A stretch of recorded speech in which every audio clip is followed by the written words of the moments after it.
بسم اللہ الرحمن الرحیم نحمدہ ونصلی علی حبیبہ الکریم اما بعد فاعوذ باللہ من الشیطان الرجیم بسم اللہ الرحمن الرحیم وقالوا ان ہی الا حیاتنا الدنیا نموت ونحیا وما یہلکنا الا الدہر صدق اللہ العظیم۔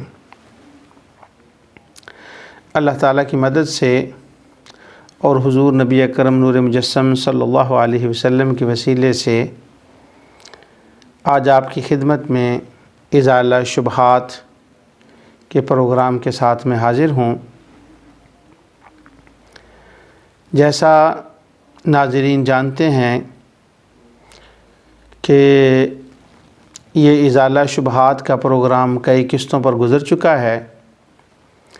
آج بھی ایک شبہ جو ہے اس کا انشاءاللہ اللہ تعالیٰ کی توفیق سے ازالہ ہوگا۔ شبہ جو ہے پہلے وہ سماعت فرمائیے اور اس کے بعد اس کی تفصیلات میں آگے چلتے ہیں۔ شبہ یہ پیش کیا جاتا ہے، اس کے دو پارٹ کر لیں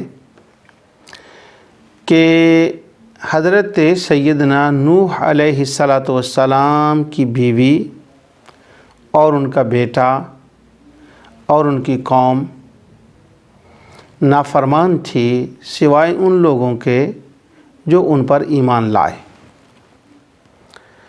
تو ان کی نافرمان قوم جو تھی اور ان کا بیٹا جو نافرمان تھا اور ان کی بیوی خصوصاً جو نافرمان تھی، وہ نافرمان کس بات میں تھے؟ شبہ ڈالنے والے اس کا بیان یوں کرتے ہیں کہ وہ نافرمان یوں تھی کہ وہاں عراق کے اندر جہاں حضرت نوح علیہ السلام تبلیغ کے لیے تشریف لائے، وہاں صالحین کے 5 مزارات تھے اور وہ 5 مزاروں پر حاضری دیتی پابندی سے اور نظر نیاز کرتی وہاں پر جا کر۔ ان کا بیٹا بھی یہی کام کرتا اور ان کی قوم بھی یہی کام کرتی، اور حضرت نوح علیہ السلام ان کو روکتے کہ یہ کام درست نہیں ہے، تم اللہ تعالیٰ سے دعا کرو، اسی سے مانگو، لیکن وہ نہ رکتے۔ تو اصل ان کا جو جرم تھا وہ قبور پر حاضری تھی۔ صالحین کے کچھ مزار تھے، ان پر ان کی حاضری ہوتی، بس یہ ان کی نافرمانی تھی اور یہی ان کا جرم تھا۔ اس بات کو اور اس شبے کو آگے جب ایکسٹینڈ کیا جاتا ہے تو وہ یوں کہا جاتا ہے کہ یہ حضرت نوح علیہ السلام کے زمانہ پاک سے سلسلہ شروع ہوا اور پھر یہ چلتا چلتا ہر نبی کے زمانے میں ہوتا رہا، یعنی تمام مشرکین جو تھے وہ صالحین کی قبور پر حاضری دیتے اور ان سے مدد مانگتے اور ان کی منتیں مانتے۔ آخر کار مشرکین مکہ جو تھے ان کا بھی یہی سلسلہ رہا کہ انہوں نے کوئی صالحین کے بت بنا لیے جو اللہ تعالیٰ کے نیک بندے تھے اور پھر ان کی قبور پر حاضری دیتے اور ان سے وہ مددیں مانگتے، اور جہاں چلاگاہ تھی، جہاں وہ اللہ تعالیٰ کے نیک بندے بیٹھ کر اللہ تعالیٰ کی عبادت کیا کرتے تھے، وہاں پر بھی وہ جاتے اور وہاں انہوں نے ان کے بت بنا کر رکھے ہوئے تھے۔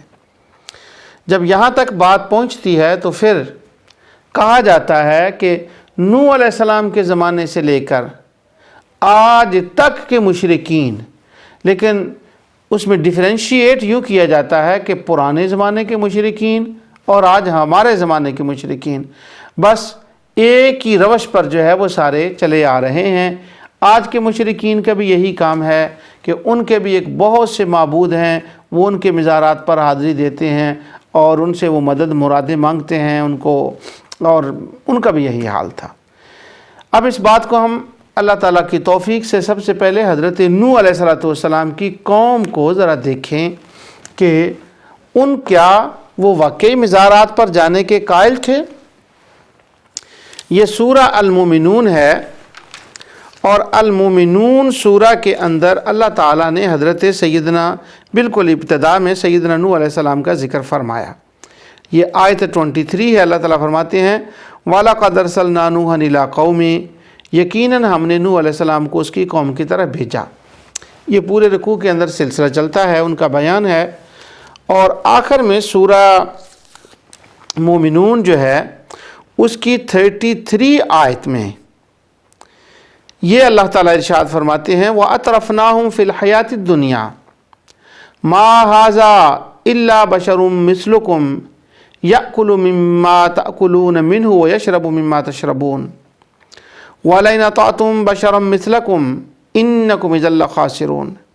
یہ وہی بیان چل رہا ہے، اور آخرت کی ملاقات کو وہ جھٹلاتے تھے، اور ہم نے انہیں دنیاوی زندگی میں خوشحال کر رکھا تھا۔ وَأَتْرَفْنَاهُمْ فِي الْحَيَاةِ الدُّنْيَا، وہ آخرت کی زندگی کا انکار کرتے تھے، اور یوں کہتے تھے، آیت 36 میں ہے أَيَعِدُكُمْ أَنَّكُمْ إِذَا مِتُّمْ وَكُنْتُمْ تُرَابًا وَعِظَامًا أَنَّكُمْ مُخْرَجُونَ ہَيْهَاتَ لِمَا تُوعَدُونَ۔ کیا یہ تمہیں اس بات کا وعدہ کرتا ہے؟ کون؟ یہ نوح علیہ السلام۔ وہ قوم والے کہتے کہ کیا نوح علیہ السلام، یہ نوح جو ہے، یہ تمہیں اس بات کا وعدہ کرتا ہے کہ جب تم مر کر صرف خاک اور ہڈی رہ جاؤ گے تو پھر زندہ کیے جاؤ گے؟ ہیہاتا لما توعدون، نہیں نہیں نہیں، دور اور بہت ہی دور ہے وہ جس کا تم وعدہ کیے جاتے ہو۔ ان آیات میں آپ نے دیکھ لیا کہ حضرت نوح علیہ السلام کی قوم جو ہے وہ سرے سے اس بات کو مانتی نہیں تھی کہ مرنے کے بعد بھی کوئی زندگی ہوتی ہے، اور مرنے کے بعد ہم کوئی لوگ جو ہیں وہ نفع پہنچا سکتے ہیں یا نقصان پہنچا سکتے ہیں۔ اس بات سے سرے سے ان کا وہ منکر تھے اس بات کے۔ تو جو لوگ قبر کی زندگی کو مانتے ہی نہ ہوں، بھلا وہ جا کر مزارات پر اور قبروں پر جا کر ان سے مدد کیسے مانگیں گے؟ اس کی تفصیل اللہ تعالیٰ نے نوح علیہ السلام کی جو تفصیل ہے سورہ نوح میں بیان فرمائی۔ اب سنیے، وہ جن کے بارے میں کہا جاتا ہے کہ وہ نیک 5 صالح تھے، وہ کون تھے؟ اب گزشتہ دنوں میں ٹی وی پر دیکھ رہا تھا، کوئی پروگرام چل رہا تھا، تو ایک بہت ہی فاضلہ خاتون وہ عورتوں کے حقوق کے بارے میں بیان کر رہی تھی کہ عورتوں کو اپنے خامدوں کا فرمانبردار ہونا چاہیے اور ان کو اپنے خامد کی بات ماننا چاہیے۔ نوح علیہ السلام کی بیوی کی طرح نہیں ہونا چاہیے کہ نوح علیہ السلام کی بیوی ان کے اپنے خامد کی بات نہ مانتی تھی، وہ کہتے تھے کہ ان مزارات پہ نہیں جانا، اور وہ ان مزارات پہ جاتی تھی۔ اللہ اکبر۔ حالانکہ سورہ تحریم کے اندر سیدنا نوح علیہ السلام کی بیوی کی آیت نمبر 10 کے اندر اور لوط علیہ السلام کی بیوی کیا دونوں کا اللہ تعالیٰ نے قصہ بیان فرمایا۔ اللہ رب العزت ارشاد فرماتا ہے ضرب اللہ مثلا للذین کفروا امرأۃ نوح وامرأۃ لوط، کہ اللہ تعالیٰ مثال بیان فرماتا ہے نوح کی بیوی کی، نوح علیہ السلام کی بیوی کی، اور لوط علیہ السلام کی بیوی کی، کہ وہ دونوں کافرہ تھیں، وہ مشرکہ تھیں۔ نوح علیہ السلام کی نبوت کی وہ منکرہ تھیں، آخرت کی وہ منکرہ تھیں، اللہ تعالیٰ کی ذات کے ساتھ وہ شیاطین کو شریک کرتی تھیں، یہ ان کا جرم تھا۔ اللہ تعالیٰ تو یوں بیان فرمائے، اور سبحان اللہ ہمارے احباب جو ہیں وہ اس کا کچھ بنا دیا انہوں نے۔ اب دیکھیں کہ وہ جن کو پانچ پیر کہا جاتا ہے، بلکہ پنجتن پاک کہا جاتا ہے، کہ وہ پنجتن پاک کی قبریں تھیں، وہ 5 پیر تھے، اور وہ تھے۔ قرآن کریم میں ذرا ان کا تذکرہ سنیے کہ وہ 5 پیر کون تھے اور کیا تھے، قرآن ان کے بارے میں کیا کہتا ہے، جس کا تذکرہ حضرت نوح علیہ السلام کی قوم کے ساتھ کیا جاتا ہے۔ اللہ تعالیٰ فرماتا ہے سورہ نوح آیت 23 اور 24، وَقَالُوا لَا تَذَرُنَّ آلِهَتَكُمْ، اور ان سرداروں نے کہا جو نوح علیہ السلام کے زمانے کے اپنے قوم کے سردار تھے کہ وَقَالُوا لَا تَذَرُنَّ آلِهَتَكُمْ، ہرگز نہ چھوڑنا اپنے معبودوں کو۔ اب وہ معبود جو تھے وہ بت تھے، اور وہ بتوں کے بارے میں کہہ رہے ہیں کہ ان کو نہ چھوڑنا، یعنی ان کی عبادت ترک نہ کرنا، اور ان 5 کے نام لکھے ہوئے ہیں، وَدًّا وَلَا سُوَاعًا وَلَا يَغُوثَ وَيَعُوقَ وَنَسْرَ۔ وہ 5 تھے، ایک کا نام ود تھا، ایک کا نام سوا تھا، ایک کا نام یغوث تھا، ایک کا نام یعوق تھا اور ایک کا نام نصر تھا۔ اللہ تعالیٰ ان پانچوں کے بارے میں فرماتے ہیں وَقَدْ أَضَلُّوا كَثِيرًا، ان پانچوں نے تو پوری نیشن کو گمراہ کر کے رکھ دیا ہے۔ اب سبحان اللہ، اللہ رب العزت ارشاد فرمائیں کہ وہ 5 بت تھے، وہ 5 معبود تھے اور انہوں نے لوگوں کو گمراہ کر کے رکھ دیا۔ تو جو لوگوں کو گمراہ کرنے والے ہوں وہ اولیاء اللہ ہوتے ہیں، وہ صالحین ہوتے ہیں، وہ اللہ کے نیک بندے ہوتے ہیں۔ ارے اللہ کے بندو، وہ نوح علیہ السلام کی قوم جو تھی وہ تو دنیا سے جانے والوں کی زندگی کی قائل ہی نہ تھی اور وہ تو ان کو مانتے ہی نہ تھے۔ یہ تو 5 بتوں کا اللہ نے نام لے کر ذکر کیا ہے اور آپ کہہ رہے ہیں کہ وہ 5 مزارات پر جاتی تھی۔ کتنا بڑا شبہ ہے جو ڈال دیا گیا ہے اور اس کو کھلے عام چینلز پر بیان کیا جا رہا ہے۔ خدا کے لیے کچھ تو سمجھو، کچھ تو سوچو، اللہ کا قرآن کیا کہہ رہا ہے، آپ اور اس کا معنی کیا کر رہے ہیں۔ یہاں ایک چھوٹا سا شبہ جو ہے وہ میں دور کر دوں، وہ یہ کہ کسی کے ذہن میں یہ خیال آ جائے کہ وہ 5 بت تھے تو وہ گمراہ کیسے کرتے تھے، انہوں نے گمراہ کیسے کیا۔ حضرت سیدنا ابراہیم علیہ السلام کی دعا سورہ ابراہیم کی آیت 35 اور 36 میں اللہ تعالیٰ نے بیان فرمائی۔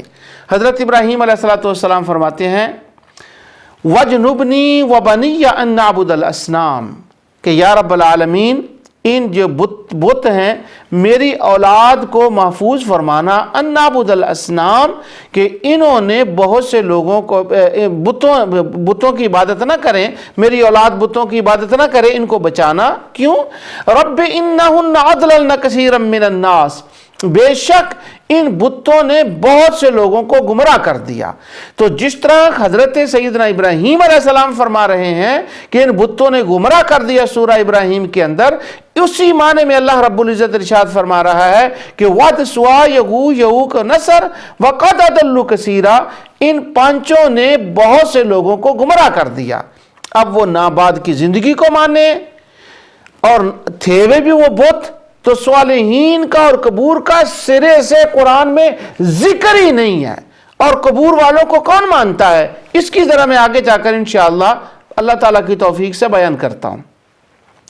یہاں ایک اور شبہ کے اندر شبہ ہے، وہ یہ کہ بعد کتب تاریخ میں یہ بات لکھی ہوئی ہے کہ نوح علیہ السلام کے یہ جو 5 بت تھے یہ صالحین کی شکلوں پر بنائے گئے تھے۔ اگرچہ میں اس پر تفصیل سے بتا چکا ہوں، لیکن میں صرف اشارہ یہ کر دوں کہ قرآن میں یہ کہیں نہیں ہے کہ وہ بت صالحین کی شکلوں پر بنائے گئے تھے۔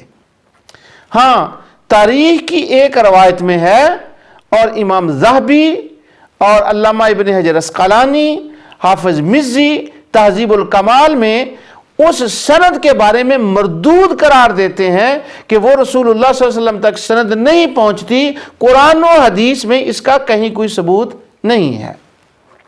تو یہ شبہ اللہ تعالیٰ کی توفیق سے کلیئر ہو گیا کہ وہ لوگ جو تھے وہ قبروں کو ماننے والے نہیں تھے، اور وہاں 5 تن پاک اور 5 پیروں کا سرے سے کوئی ذکر نہیں تھا۔ اب یہ جو کہا جاتا ہے کہ جتنے مشرکین ہیں وہ سارے کے سارے یہی کام کرتے تھے۔ اب میں قرآن کی چند آیات مختلف مقامات سے آپ کے سامنے تلاوت کرتا ہوں، جس سے آپ کو اندازہ ہو جائے گا کہ کوئی مشرک دنیا میں مرنے کے بعد کی زندگی کا قائل نہ تھا۔ قرآن کریم میں اللہ تعالیٰ نے جو ایمانیات بتائی ہیں کہ ایمان کیا ہے، اس کا میں اختصار کر رہا ہوں۔ ویسے تو 6 آرٹیکل آف فیتھ ہیں کہ اللہ تعالیٰ کی توحید اور رسالت اور آخرت۔ آخرت کا معنی یہ ہے کہ مرنے کے بعد دوبارہ زندگی ملے گی اور قیامت کے دن دوبارہ جی اٹھیں گے، لیکن کافر اس کے قائل نہیں تھے۔ اور اللہ تعالیٰ نے تو ایمان کی صفت سورہ بقرہ کی ابتدا میں بیان فرمائی کہ وَبِالْآخِرَةِ هُمْ يُوقِنُونَ، کہ مومن وہ ہیں جو آخرت کو مانتے ہیں، اور مشرک اور کافر وہ ہیں جو آخرت کا انکار کرتے ہیں۔ تو وہ تو اب بالکل مانتے ہی نہیں تھے آخرت کو۔ اب میں قرآن کریم کی چند آیات آپ کے سامنے تلاوت کرتا ہوں۔ یہ سورہ انعام کی آیت نمبر 29 ہے۔ اللہ تعالیٰ فرماتا ہے وَقَالُوا إِنْ هِيَ إِلَّا حَيَاتُنَا الدُّنْيَا نَمُوتُ وَمَا نَحْنُ بِمَبْعُوثِينَ وقالوا ان ہی الا حیاتنا الدنیا وما نحن بمبعوثین، اور یہ کہتے ہیں کہ صرف یہی دنیاوی زندگی ہماری زندگی ہے اور ہم زندہ نہ کیے جائیں گے، وما نحن بمبعوثین، وہ پکار کر یہ کہہ رہے ہیں کہ مرنے کے بعد ہم نے کوئی زندہ نہیں ہونا اور ہمارے مرنے کے بعد کوئی زندگی نہیں ہے۔ یہ مشرکوں کا عقیدہ ہے کہ مرنے کے بعد ان کے کسی کے پاس جانے کا سوال تو تب پیدا ہو کہ اگر وہ ان کو قبور میں زندہ مانتے ہوں، جب قبور میں زندہ ہی نہیں مانتے، ان کی زندگی کے منکر ہیں، تو ان کے پاس وہ کیسے جا سکتے ہیں؟ یہ سورہ الرعد ہے اور اس کی آیت نمبر 5۔ اللہ رب العزت ارشاد فرماتا ہے وَإِن تَعْجَبْ فَعَجَبٌ قَوْلُهُمْ أَإِذَا كُنَّا تُرَابًا أَإِنَّا لَفِي خَلْقٍ جَدِيدٍ أُولَئِكَ الَّذِينَ كَفَرُوا بِرَبِّهِمْ وَأُولَئِكَ الْأَغْلَالُ فِي أَعْنَاقِهِمْ وَأُولَئِكَ أَصْحَابُ النَّارِ۔ اور اگر تجھے تعجب ہو تو واقعی ان کا یہ کہنا عجیب ہے کہ کیا جب ہم مٹی ہو جائیں گے تو کیا ہم نئی پیدائش میں ہوں گے؟ یہی وہ لوگ ہیں جنہوں نے اپنے پروردگار سے کفر کیا، یعنی وہ اس بات پر اس کے منکر ہیں اور اس کو بالکل نہیں مانتے کہ ہم کبھی دوبارہ مر کر زندہ ہوں گے۔ یہ میں نے آپ کے سامنے سورہ الرعد کی تلاوت کی تھی۔ اب اسی موضوع کو آگے چلاتے ہوئے سورہ بنی اسرائیل میں چلیں، اور سورہ بنی اسرائیل کی آیت نمبر 49 اور 50 اور 51، یہ تینوں آیتوں میں مشرکوں کے اس عقیدے کا بیان ہے کہ وہ مرنے کے بعد کی زندگی جیے اٹھنے کے قائل نہیں تھے۔ اللہ تعالیٰ فرماتا ہے وَقَالُوا أَإِذَا كُنَّا عِظَامًا وَرُفَاتًا أَإِنَّا لَمَبْعُوثُونَ خَلْقًا جَدِيدًا، انہوں نے کہا جب ہم ہڈیاں اور مٹی ہو کر ریزہ ہو جائیں گے تو کیا ہم از سر نو پیدا کر کے پھر دوبارہ اٹھا کر کھڑے کر دیے جائیں گے؟ وہ اس پر تعجب کا اظہار کر رہے ہیں، یہ کیسے ممکن ہے کہ ہم کو دوبارہ زندگی ملے؟ اللہ تعالیٰ فرماتے ہیں قُلْ كُونُوا حِجَارَةً أَوْ حَدِيدًا، یہ ان کے لیے سرزنش ہے، ان کے لیے تنبیہ ہے۔ اللہ تعالیٰ فرماتا ہے اچھا پتھر بن جاؤ، مرنے کے بعد پتھر بن جاؤ، لوہا بن جاؤ، ہو جاؤ جو کچھ کر سکتے ہو بن جاؤ۔ او خلقا مما فی صدورکم فسیقولون من یعیدنا قل الذی فطرکم اول مرہ او خلقا مما یکبر فی صدورکم۔ اللہ تعالیٰ فرماتا ہے یا کوئی ایسی خلقت جو تمہارے دلوں میں بہت ہی سخت معلوم ہو، پھر وہ یہ پوچھتے ہیں قل الذی فطرکم فسیقولون من یعیدنا قل الذی فطرکم اول مرہ، کون ہے جو ہمیں دوبارہ زندہ کرے گا؟ تو اللہ تعالیٰ فرماتے ہیں ان سے کہو کہ وہی تمہیں دوبارہ زندہ کرے گا جس نے تمہیں پہلی بار پیدا فرمایا تھا۔ سبحان اللہ۔ اب یہاں پر سورہ بنی اسرائیل تک پہنچتے آپ کے سامنے کئی آیات جو ہیں وہ آ چکی ہیں کہ جن سے یہ پتہ چلتا ہے کہ مشرکین جو تھے وہ اس کو بالکل نہیں مانتے تھے۔ یہ سورہ نمل کی 68 آیت ہے۔ اللہ تعالیٰ فرماتا ہے وَقَالَ الَّذِينَ كَفَرُوا أَإِذَا كُنَّا تُرَابًا وَآبَاؤُنَا أَإِنَّا لَمُخْرَجُونَ لَقَدْ وُعِدْنَا هَذَا نَحْنُ وَآبَاؤُنَا مِن قَبْلُ إِنْ هَذَا إِلَّا أَسَاطِيرُ الْأَوَّلِينَ۔ کافروں نے کہا کہ کیا جب ہم مٹی ہو جائیں گے اور ہمارے باپ دادا بھی کیا پھر نکالے جائیں گے؟ ہم اور ہمارے باپ دادوں کو بہت پہلے سے یہ وعدہ دیے جاتے رہے، کچھ نہیں، یہ تو صرف اگلوں کی کہانیاں اور قصے ہیں۔ یہاں پر اللہ تعالیٰ نے سب کا جو ہے وہ کفار کا جو ہے وہ ذکر فرما دیا، سب کفار کا ذکر فرما دیا کہ ان میں سے کوئی بھی ایسا نہیں تھا جو اس بات کا قائل تھا کہ مرنے کے بعد زندگی ہوگی۔ یہ میں مختلف آیات آپ کو پڑھ کر اس لیے بتا رہا ہوں تاکہ یہ بات کلیئر ہو جائے کہ ہر زمانے کے مشرکوں کا ایک ہی عقیدہ تھا کہ مرنے کے بعد زندگی نہیں ہے۔ اب آخر میں 2-3 آیتیں اور ہیں اور اس کے بعد پھر انشاءاللہ میں اس کی تفصیل بیان کرتا ہوں۔ یہ سورہ یاسین ہے اور سورہ یاسین کے اندر اللہ رب العزت ارشاد فرماتے ہیں، اس کی آیت 79 میں اللہ تعالیٰ فرماتے ہیں، بلکہ اوپر سے 78 سے شروع کر لیں کہ اللہ تعالیٰ فرماتے ہیں اولم یر الانسان 77 سے اولم یر الانسان انا خلقناہ من نطفۃ فاذا هو خصیم مبین وضرب لنا مثلا ونسي خلقا قال من يحيي العظام وهي رميم قل يحييها الذي انشأها اول مرة وهو بكل خلق علیم۔ اللہ تعالیٰ فرماتا ہے کیا انسان کو اتنا بھی معلوم نہیں کہ ہم نے اسے نطفے سے پیدا کیا، پھر وہ یکا یک وہ سری جھگڑالو بن بیٹھا، جھگڑا کرنے والا بیٹھا، فَإِذَا هُوَ خَصِيمٌ مُبِينٌ، اوپنلی وہ جھگڑے کرتا ہے۔ کس بات میں جھگڑا کرتا ہے؟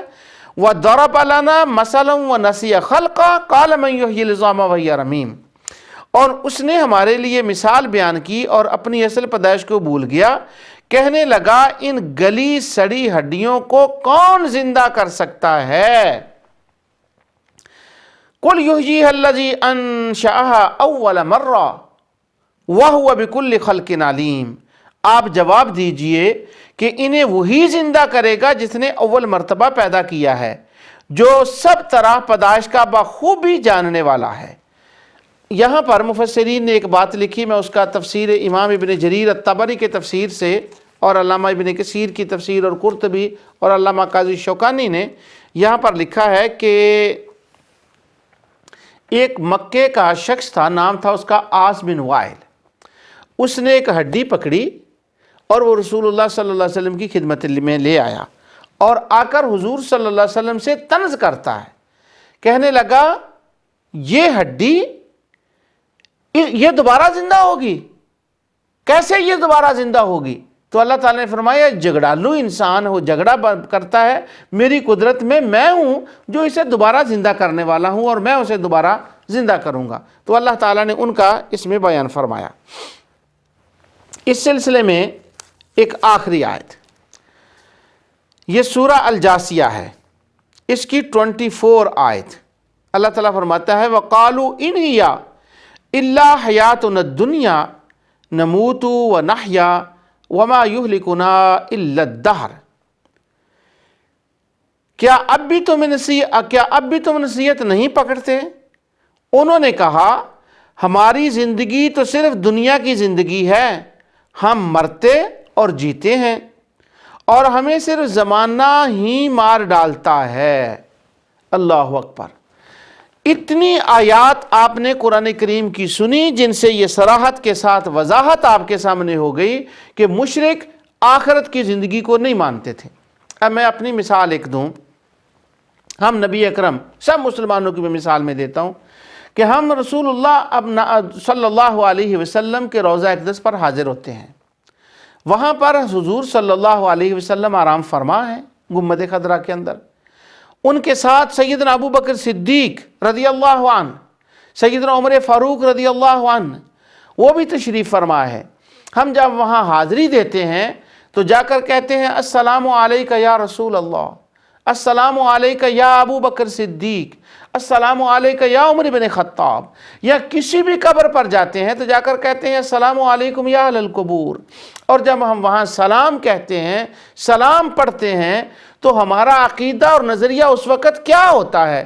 یہی ہوتا ہے کہ مرنے کے بعد زندگی ہے اور رسول اللہ صلی اللہ علیہ وسلم تک ہمارا سلام پہنچ رہا ہے اور حضرت ابو بکر صدیق رضی اللہ تعالیٰ تک ہمارا سلام پہنچ رہا ہے، حضرت عمر فاروق رضی اللہ تعالیٰ تک ہمارا سلام پہنچ رہا ہے، وہ ہمارے سلام کا جواب دے رہے ہیں، وہ اپنی قبر کے اندر زندہ ہیں، تبھی تو ہم جا کر سلام عرض کرتے ہیں، تبھی تو اس قبر پر ان کی روضہ شریف پر حاضری دیتے ہیں۔ اگر ہمارا یہ نظریہ ہو کہ وہ قبر میں زندہ ہی نہیں ہے تو کیا ہم وہاں پر جائیں گے، وہاں جا کر سلام کہیں گے؟ اب ہم یہاں ویسٹرن کنٹری میں رہ رہے ہیں، انگلینڈ میں ہم یہاں پر رہتے ہیں، ہمارے ملک میں یہاں پر اس انگلینڈ میں عیسائی بھی ہیں اور اگنوسٹک بھی ہیں، ایتھیسٹ بھی ہیں جو آخرت کی زندگی کے قائل نہیں ہیں، نہ وہ خدا کو مانتے ہیں، نہ انبیاء کو، نہ رسل کو، نہ ملائکہ کو، وہ ہر چیز انویزیبل چیزوں کے وہ منکر ہیں۔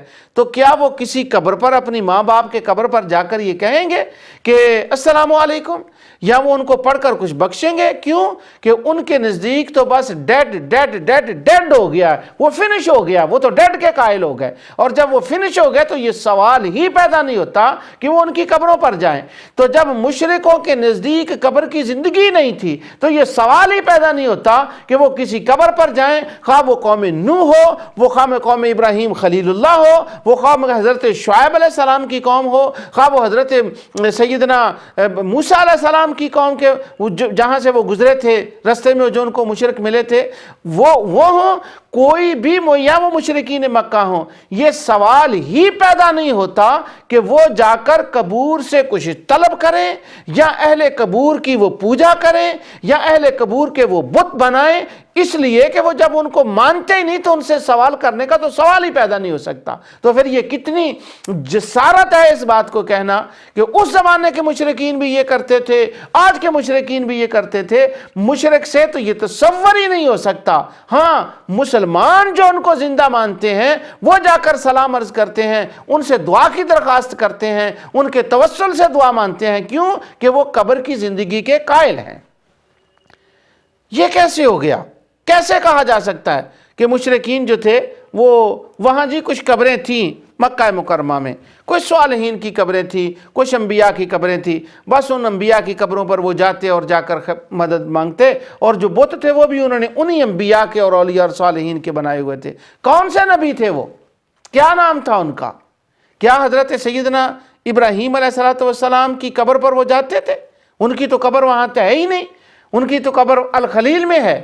کیا حضرت اسماعیل علیہ السلام کی قبر پر وہ جاتے تھے؟ وہی تو نبی تھے۔ ان کے علاوہ تو مکہ مکرمہ میں کوئی نبی آیا ہی نہیں۔ جب نبی نہیں آیا تو وہ کس نبی کی قبر پر جاتے تھے؟ حضرت موسیٰ سیدنا اسماعیل علیہ السلام کا تو تذکرہ کسی ضعیف سے موضوع روایت میں بھی نہیں ملتا۔ یہاں پر میں 2 قرآن کریم کی آپ کی آیت پڑھ کر بتا دوں کہ مکہ مکرمہ میں حضرت اسماعیل علیہ السلام کے بعد سوائے سید الکائنات رسول اللہ صلی اللہ علیہ وسلم کے کوئی نبی نہیں آیا، تو قبر پہ نہ قبر تھی نہ قبر پہ جانے کا کوئی سوال تھا۔ سورہ القصص آیت 46 اللہ تعالیٰ فرماتے ہیں لِتُنذِرَ قَوْمًا مَّا أَتَاهُم مِّن نَذِيرٍ مِّن قَبْلِكَ لَعَلَّهُمْ يَتَذَكَّرُونَ، اس لیے کہ تو ان لوگوں کو ہوشیار کر دے جن کے پاس تجھ سے پہلے کوئی ڈرانے والا نہیں پہنچا۔ کیا عجب ہے کہ وہ نصیحت حاصل کر لیں کہ ان کے پاس اہل مکہ کے پاس۔ اور سورہ یاسین کی آیت 6 میں 6 آیت میں اللہ رب العزت ارشاد فرماتے ہیں لِتُنذِرَ قَوْمًا مَّا أُنذِرَ آبَاؤُهُمْ فَهُمْ غَافِلُونَ، اے میرے حبیب صلی اللہ علیہ وسلم تو ان لوگوں کو ڈرا دے جن کے پاس تجھ سے پہلے کوئی ڈرانے والا نہیں آیا۔ ان کے باپ دادے کو کوئی ڈرانے والا نہیں آیا، ان کے پاس کوئی نبی نہیں آیا اسماعیل علیہ السلام کے بعد، ابراہیم علیہ السلام کے بعد۔ تو اللہ کے بندو وہاں وہ کون سے نبی تھے، کون سی قبریں تھیں، کون سے ولی تھے جن کی وہ جا کر وہ پوجا کرتے، ان سے وہ مددیں مانگتے، ان سے وہ مرادیں مانتے؟ ایک تو قبر نہ تھی اور دوسرا وہ آخرت کے قائل نہ تھے۔ جب آخرت کے بھی قائل نہ تھے، کسی کی قبر میں نہ تھی، تو ان پہ حاضری کا تو سوال ہی پیدا ہی نہ ہوا۔ یہاں پر میں اس بات کو بھی کلیئر کر دوں، یہ بھی شبہ کے اندر شبہ ڈالا جاتا ہے کہ حضرت نوح علیہ السلام سے لے کر حضور نبی اکرم نور مجسم صلی اللہ علیہ وسلم تک تمام انبیاء، تمام مشرکین جو تھے وہ یہ کہتے تھے، یہ شبہ کے اندر شبہ ہے، وہ کہتے تھے کہ یہ ہمیں بخشوا لیں گے۔ کون؟ یہ قبروں والے ہمیں بخشوا لیں گے، یہ صالحین ہمیں بخشوا لیں گے۔ جو بندہ مرنے کے بعد کی زندگی کا قائل نہ ہو، جو جنت کا قائل نہ ہو، بھلا اس کے ہاں بخشوانے کا تصور کہاں آ سکتا ہے؟ بخشے جانے کا تو تصور ہی اس کے ہاں ہوگا، یہ اس کی بلیو ہوگی جو مرنے کے بعد کی زندگی کا قائل ہوگا، جنت کا قائل ہوگا، جہنم کا قائل ہوگا، قبر کی زندگی کا قائل ہوگا۔ جو قبر کی زندگی کا قائل نہیں ہے، بھلا اس کے وہ کیسے کہے گا کہ مجھے یہ بخشوا لیں گے، یہ میری شفاعت کر دیں گے؟ ایک چینل پر سورہ یونس کی آیت نمبر 18 جس میں اللہ رب العزت ارشاد فرماتے ہیں وَيَعْبُدُونَ مِن دُونِ اللَّهِ مَا لَا يُضُرُّهُمْ وَلَا يَنْفَعُهُمْ وَيَقُولُونَ هَؤُلَاءِ شُفَعَاؤُنَا عِندَ اللَّهِ، کہ وہ یہ کہتے تھے وَيَعْبُدُونَ، اور یہ لوگ اللہ کے سوا ایسی چیزوں کی عبادت کرتے ہیں کہ ان کو ضرر پہنچا سکیں اور نہ ان کو نفع پہنچا سکیں، اور کہتے ہیں کہ یہ اللہ کے پاس ہمارے سفارشی ہیں، آپ کہہ دیجئے کیا تم اللہ کو ایسی چیز کی خبر دیتے ہو جو اللہ تعالیٰ کو معلوم نہیں، نہ آسمانوں میں اور نہ زمین میں، وہ پاک اور برتر ہے ان لوگوں کے شرک سے جو وہ کہتے ہیں۔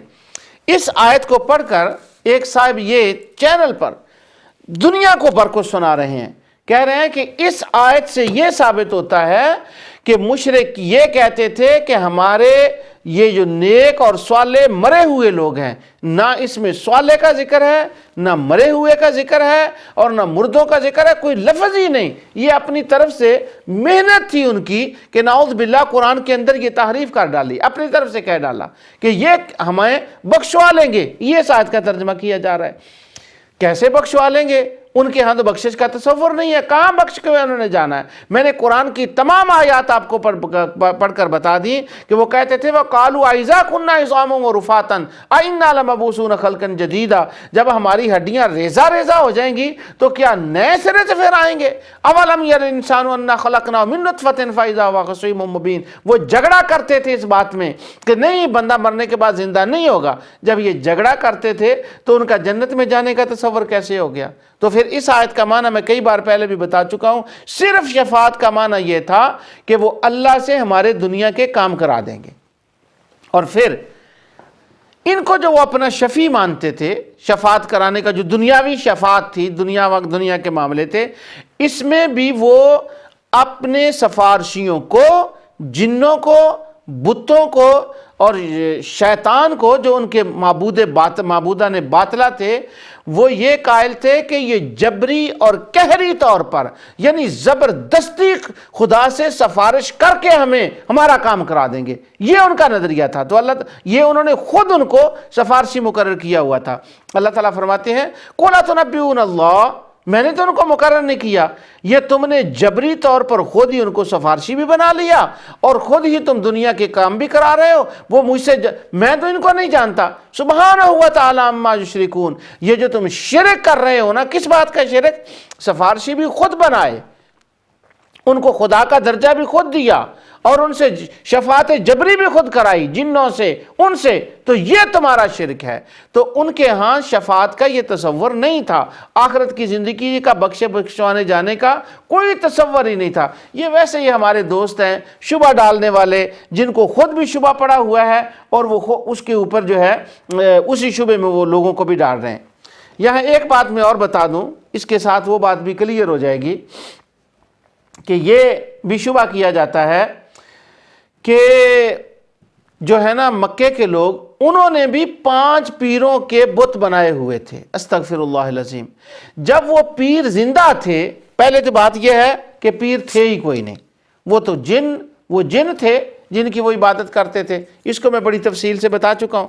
تو ان کے تو پیر تھے ہی نہیں، اور کون سے وہ تھے جن کے وہ، اور اللہ تعالیٰ، اور اس کے اوپر قرآن شریف کی کوئی ایک آیت پورے قرآن میں نہیں ہے، کوئی ایک حدیث اس کے بارے میں نہیں ہے۔ ہاں، ایک عطا خراسانی کا ایک قول ضعیف سا ملتا ہے، اس پر انشاءاللہ اللہ تعالیٰ کی مدد سے میں تفصیل سے بات کروں گا۔ وہ قرآن کا مقابلہ نہیں کر سکتا، اس لیے کہ قرآن کریم میں یہ کہیں نہیں ہے کہ کوئی نیک صالح لوگوں کے بت بنائے گئے یا وہ نیک لوگ صالحوں کی قبروں پر جاتے تھے۔ ہاں، مسلمانوں کا یہ عقیدہ ہے، ہمارا یہ عقیدہ ہے کہ مرنے کے بعد کی زندگی ہے، اور مرنے کے بعد انسان کی قبر میں بھی زندگی ہوتی ہے، اور مرنے کے بعد انسان کی حشر میں بھی زندگی ہوگی، اور مرنے کے بعد اس کی جنت میں بھی زندگی ہوگی، اگر وہ کافر ہے تو جہنم میں زندگی ہوگی۔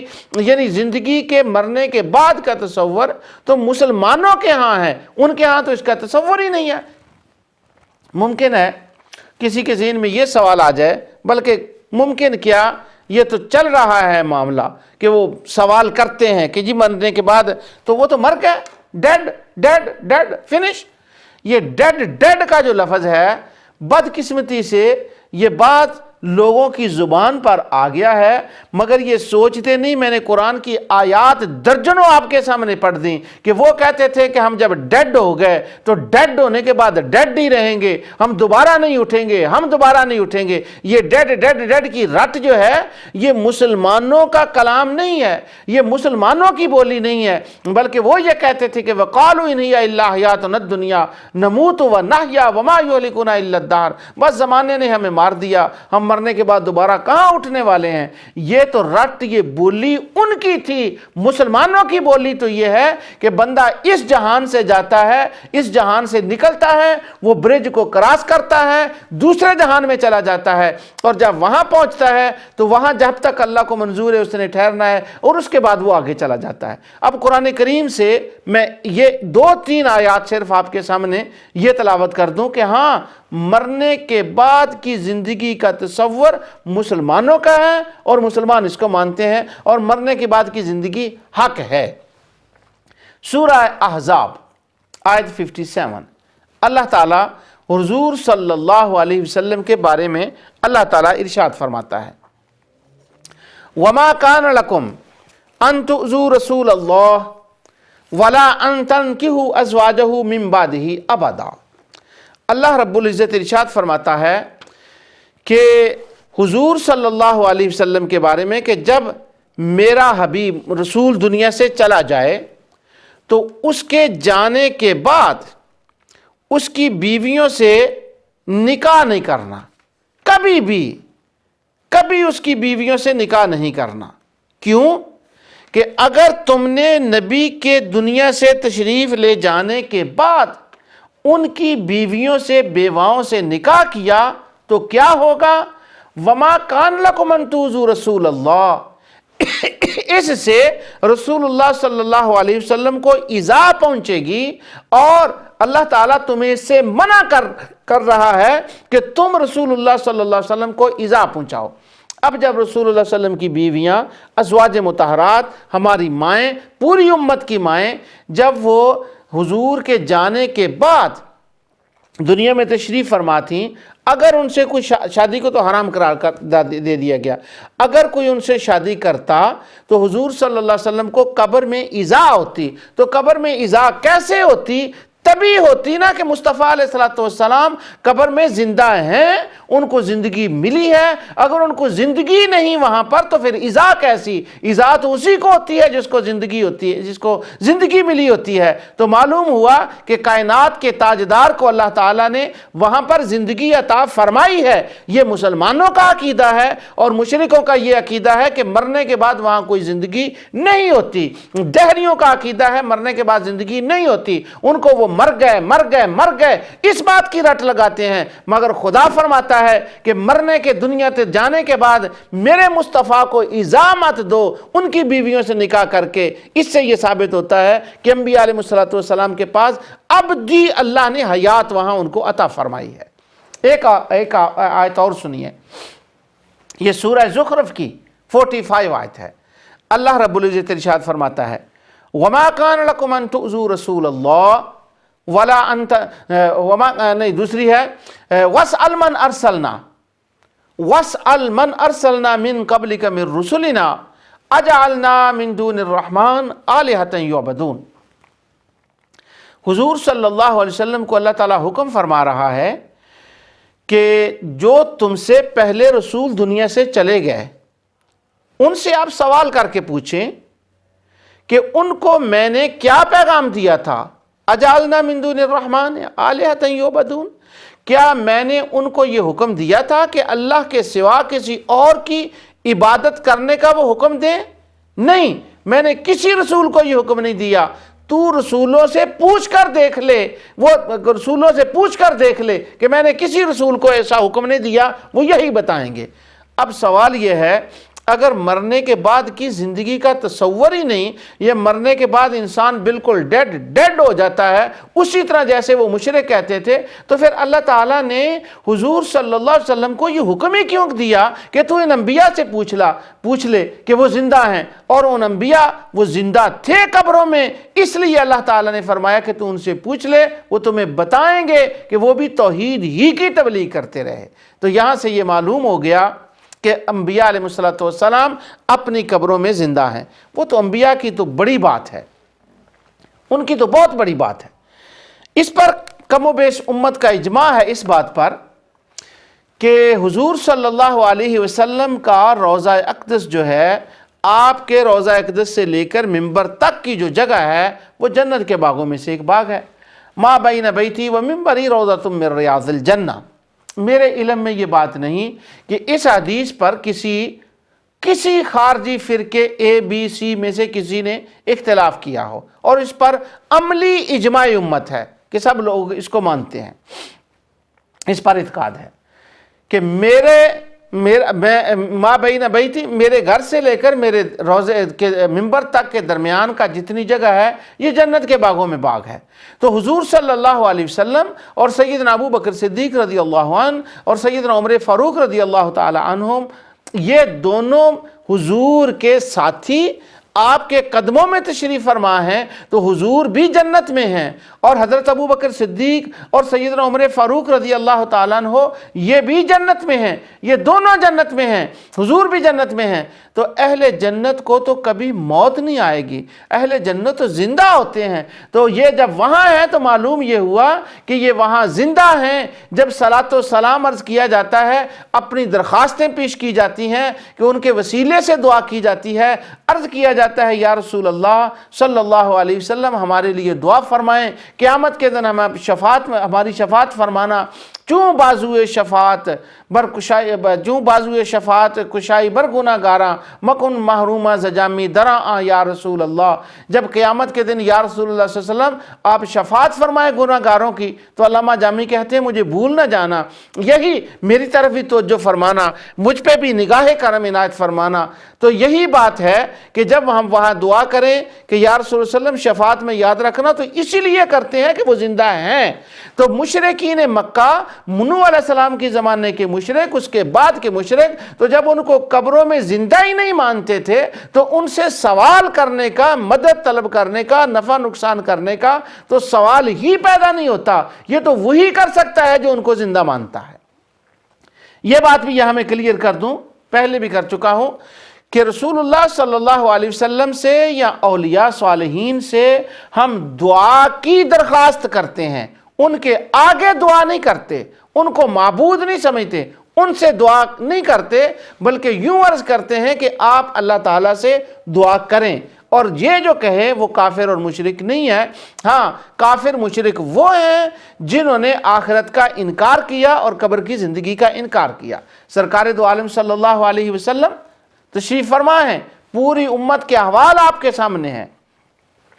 آج بھی اسی طرح سرکار دو عالم صلی اللہ علیہ وسلم کو اگر کوئی غلط کام کرے تو اسی طرح ایذا ہوتی ہے جیسے دنیا میں رہتے ہوئے آپ پر شاق گراں گزرتی تھی بات۔ بس فرق اتنا ہے، وہاں بھی آپ دوسرے جہاں میں برزخی زندگی میں بھی زندہ ہیں، تشریف فرما ہے وہاں پر۔ بس فرق اتنا ہے کہ پہلے ایک وہ جو چراغ تھا وہ صحن میں پڑا ہوا تھا، اور وہاں سے ہر گزرنے والا اس کی روشنی کو دیکھتا تھا۔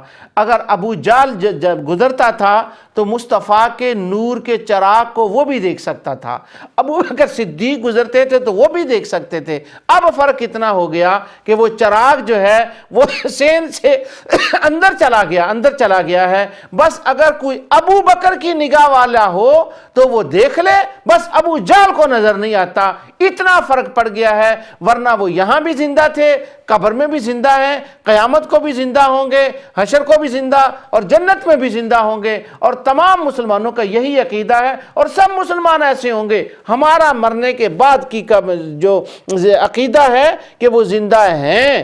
یہاں پر میں ایک اور آپ کو قرآن کریم کی آیت پڑھتا ہوں۔ اللہ عز و جل ارشاد فرماتے ہیں، یا ایھا الذین، یہ سورہ ممتحنہ کی بالکل آخری آیت ہے۔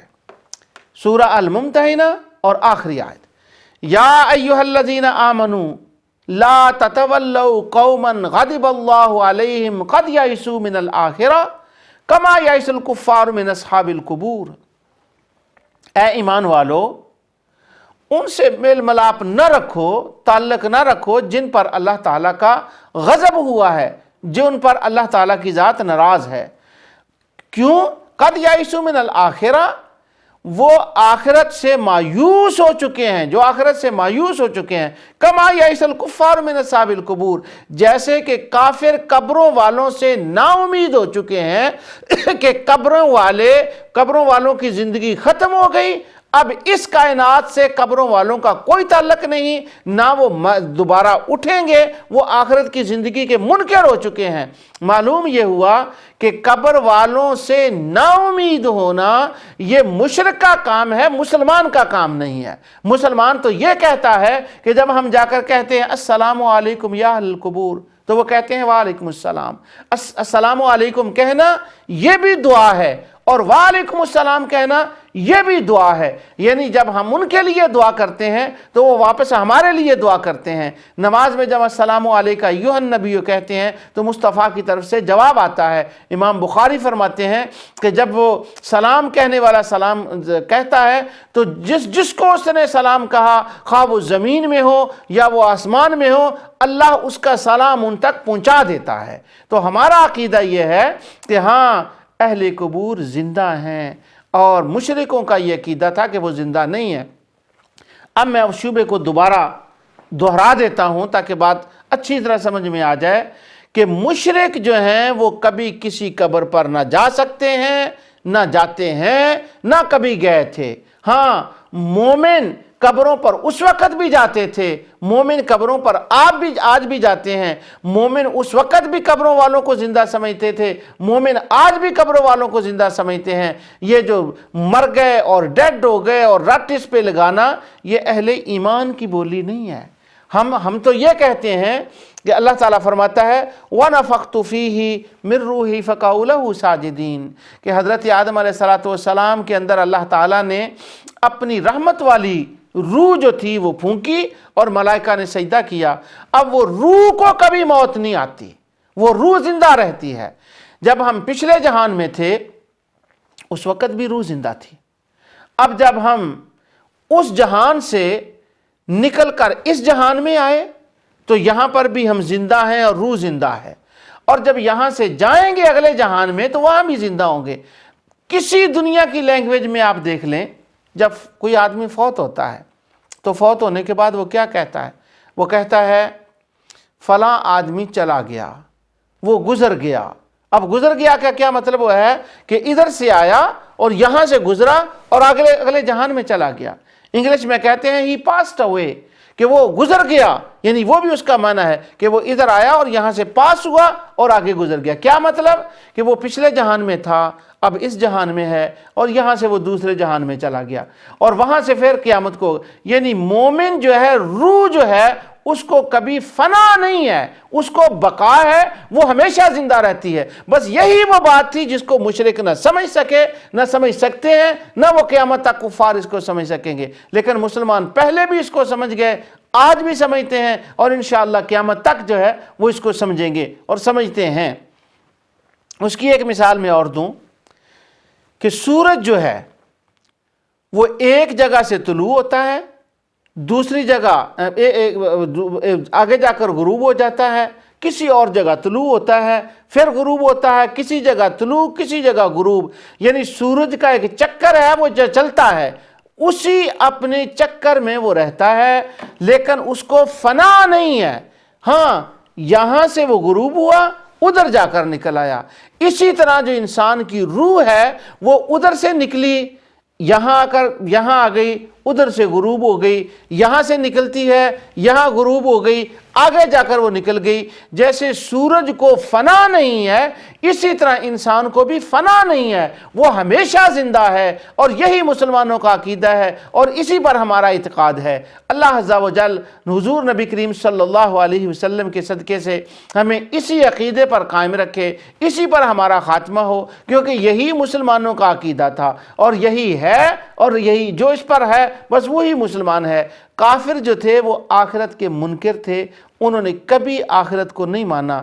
تو جب نوح علیہ السلام کی بیوی آخرت کو نہیں مانتی تھی، قبروں والوں کو نہیں مانتی تھی، قبر کی زندگی کو نہیں مانتی تھی، تو اللہ کے بندوں وہ کون سے 5 پیر تھے جن کے پاس وہ چلی جاتی تھی؟ مکے میں وہ کون سے پیر تھے، وہ کون سے صالحین کی قبریں تھیں جن کے پاس وہ چلے جاتے تھے؟